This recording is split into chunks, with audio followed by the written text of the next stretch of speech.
you guys. Thanks for joining us. We're here with the Rock Sports Report with special teams captain, guru, number 25 from the Chargers, Darrell Stuckey. Darrell, how you doing today, man? I'm Thanks doing for coming good. in. How are you? Great, man. Great. So how you feeling? I'm good. Appreciate you having me today.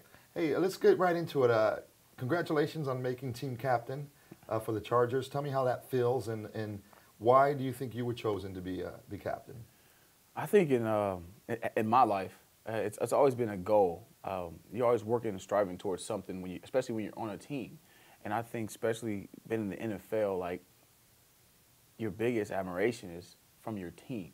Like you want them to not only accept you, but respect you. And in the NFL, you don't get any respect until you prove yourself on the field. And then once you prove yourself on the field, that's when they start looking at you. That's when they start watching you, start observing you. For me, I think it happened the other way around.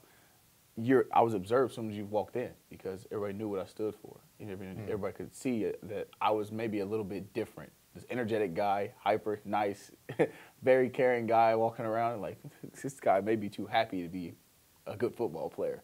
You know what I mean? Yeah. But then it's a different story on the field. I mean, I'm willing to do whatever it takes to help my team win within the rules of the game. So it's one of those things to where it's exciting. It means a lot, and it tells you that your teammates respect you, they look up to you, and they trust you to represent them to the best of your ability. Did you have any idea that you were going to make captain? I had a lot of hope. I had a lot of faith. But did I think it was a lock-in guarantee? Not really, until I was sitting next to Robert Meacham, and he's sitting there filling out his paper, and he goes, shoot, ain't nobody else but 25.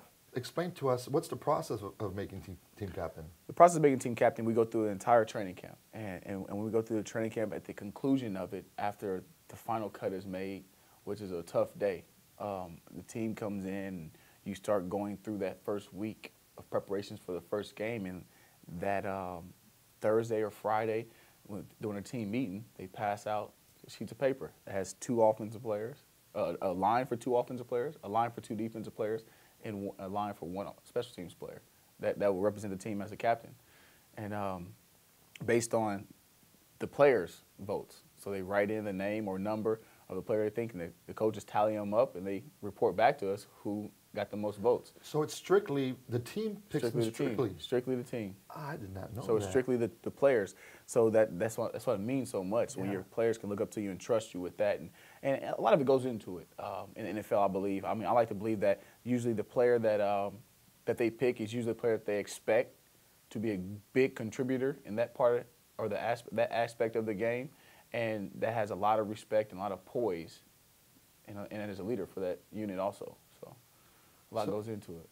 But you were injured for a good part of the preseason. Yeah. So that's, you know. That was scary. That really made me think that, it's going to be tough if I'm ever going to be considered to be a captain. So I didn't even really think about captain until the vote came, you know what I mean?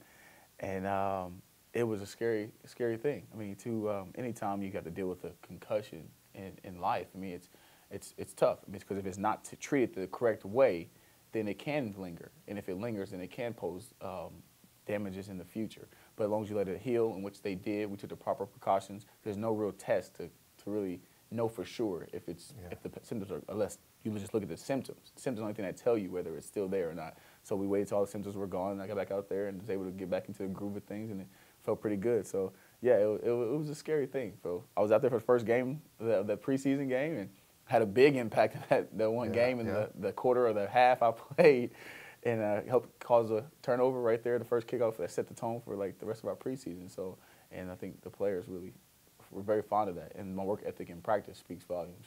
So let's shift gears here a little bit. We know on the field, you work hard. You're in your third season. You're young. You're already chosen by your peers as team captain. Your career is blossoming. But off the field, I know life is important for you off the field as well. One of the things I know about you is that you're active in the community.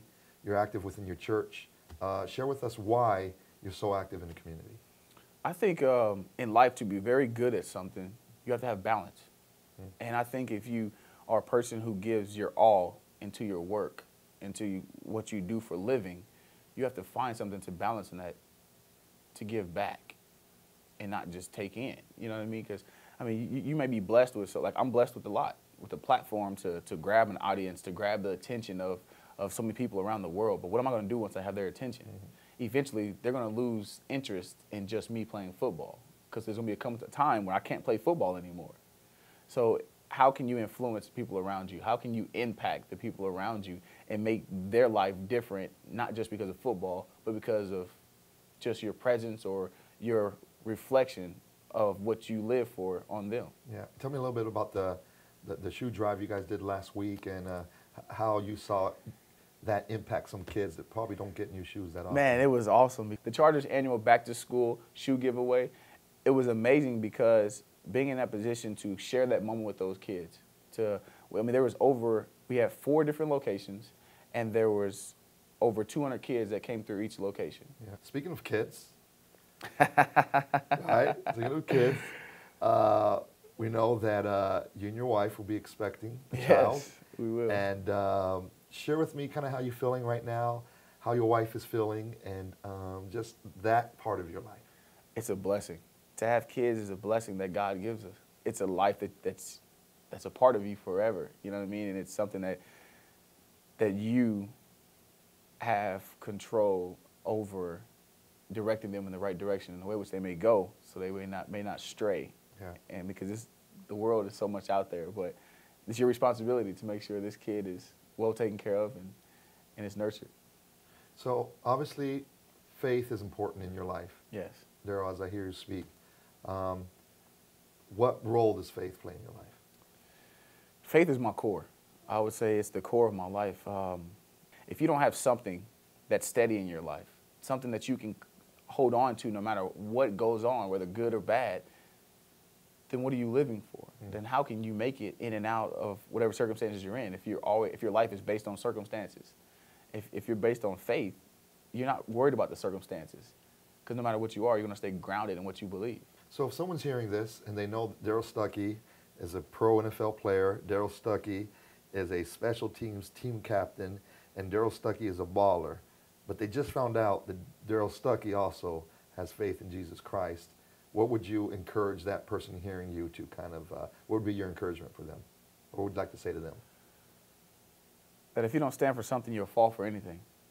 And I chose to stand for God because I know for a fact that he died and rose again for me and to save my life and everybody else who didn't even know of him, who may not even care for him.